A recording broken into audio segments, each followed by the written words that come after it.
अगर आपने हमारे YouTube चैनल को अब तक सब्सक्राइब नहीं किया है तो आपको यहाँ सब्सक्राइब बटन दिख रहा है, इस पर आप क्लिक कीजिए और हमें सब्सक्राइब कर लीजिए। और साथ ही साथ इसके सामने एक नोटिफिकेशन बेल आ रहा है, इसे भी आप इनेबल कर दीजिए ताकि आपको तुरंत नोटिफिकेशन मिले जब भी हम कोई नई वीडियो अपलोड करें।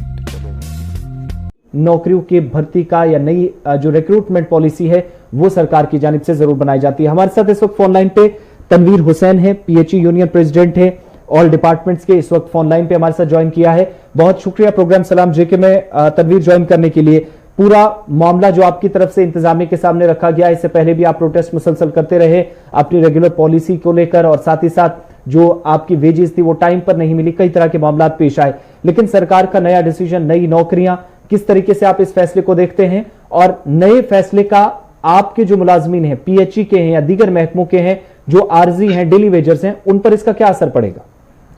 देखिए आसिफ साहब, सबसे पहले तो मैं आपका बहुत शुक्रिया अदा करता हूं कि हमेशा से गुलिस्तान चैनल जो है हमारी आवाज को उठाता रहा है। मैं सबसे पहले सर ये बात करूं कि जम्मू कश्मीर एडमिनिस्ट्रेशन ने जो 4 रुकनी कमेटी बनाई थी और जिनको ये कहा गया था कि जम्मू कश्मीर के जितनी भी खाली पड़ी असामियां दर्जे 4 की है, 4th क्लास की है, उनके लिए आप एक फौरी तौर पर एक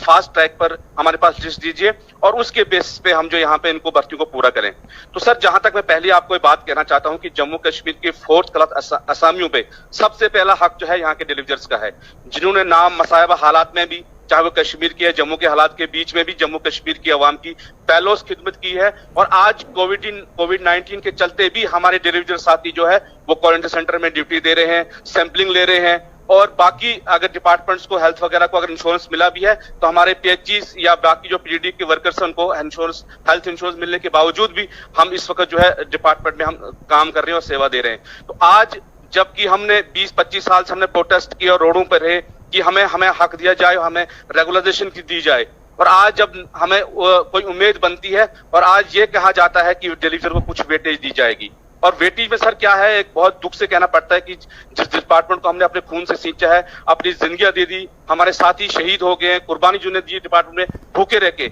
आज सरकार हमें ये कहती है कि आपको सिर्फ 5 पॉइंट दिए जाएंगे और जो 25 साल की सर्विस हमारे इसको कहीं पॉइंट नहीं किया जा रहा है। और दूसरी जो ये बात है सर, रिटर्न टेस्ट की बात हो रही है। मुझे सर ये बोलिए कि 50% से भी ज्यादा जो हमारे लोग जो इसमें बेचारे इलिटरेट और कम पढ़े लिखे हैं, वो एक जब जम्मू कश्मीर में इस वक्त जो अनएम्प्लॉयमेंट का जो है एक बहुत बड़ी है, जब फॉर्म लगेंगे उसमें एमए वाला भी लगाएगा, बीएड वाला भी लगाएगा, और वो कहाँ उसको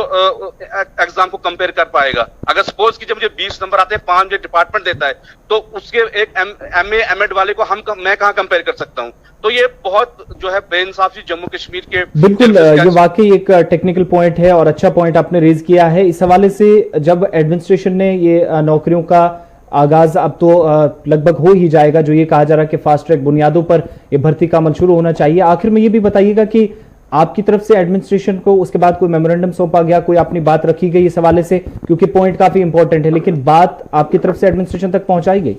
सर बिल्कुल, हम बार बार जब से ये इस पे press conference time to time department की तरफ, गवर्नमेंट की तरफ से आ रही है, बार बार हमारी लीडरशिप ना कि मैं बल्कि जितने भी यहाँ पे ट्रेड यूनियन लीडर्स हैं, हम बार बार एडमिनिस्ट्रेशन तक ये बात पहुंचा रहे हैं। और कल ही हमारी एक वीडियो कॉन्फ्रेंस से मीटिंग भी तमाम लीडर्स ट्रेड यूनियंस की हुई है, और हम सीधा ये सरकार को बताना चाहते हैं कि अगर आपने हमारा हक हमें नहीं दिया, जो हमारा जेन्युइन हक, सर आप देखते हैं कि हमारे पीडीडी के साथियों, पीएचई के हेल्थ, जिन्होंने अपने बाजुएं गंवाई हैं, जिन्होंने अपना सब कुछ खत्म कर दिया इस डिपार्टमेंट के लिए, आज अगर आज हमारे सामने अगर एक खाने की प्लेट आई, वो उठा के किसी और को दे रहे हैं, तो ये हमारे लिए बहुत ज्यादती हो रही है। हम चाहते हैं कि आप अनएम्प्लॉयमेंट दूर करो, हम उसके साथ हैं, आप विडोज को दे रहे हो, आप दे दो, हम उसके साथ हैं, लेकिन हमारा हक क्यों छीना जा रहा है हमसे? तो तनवीर साहब, आगे की रणनीति क्या, हिकमत अमली रहेगी अगर ये मामला पूरे नहीं होते हैं? देखिए सर, आगे की हमारी यही हिकमत अमली रहेगी। रात को हमारी मीटिंग हुई है, अब हमारे सारे वर्कर जो है रोडों का रुख करेंगे, और अगर जरूरत पड़ी, अगर सरकार की नींद नहीं खुली, तो इसमें कोर्ट पे जाने से भी हम गुरेज नहीं करेंगे, क्योंकि हमारे बच्चों के मुस्तकबिल पे हमला हुआ है और अब ये हम बर्दाश्त नहीं करेंगे। हमें आज तक बेवकूफ बनाया जा रहा है पूरे जम्मू कश्मीर में, चाहे आज जितने पॉलिटिकल पार्टियां नहीं, या यहाँ पे जो गवर्नमेंट एडमिनिस्ट्रेशन आज है, जिससे पूरी हमें उम्मीद थी कि हमें राइट मिलेंगे, लेकिन आज हमारे वर्कर जो 25 साल के बाद जब थोड़ी सी उम्मीद हमें बनी थी कि हमें कुछ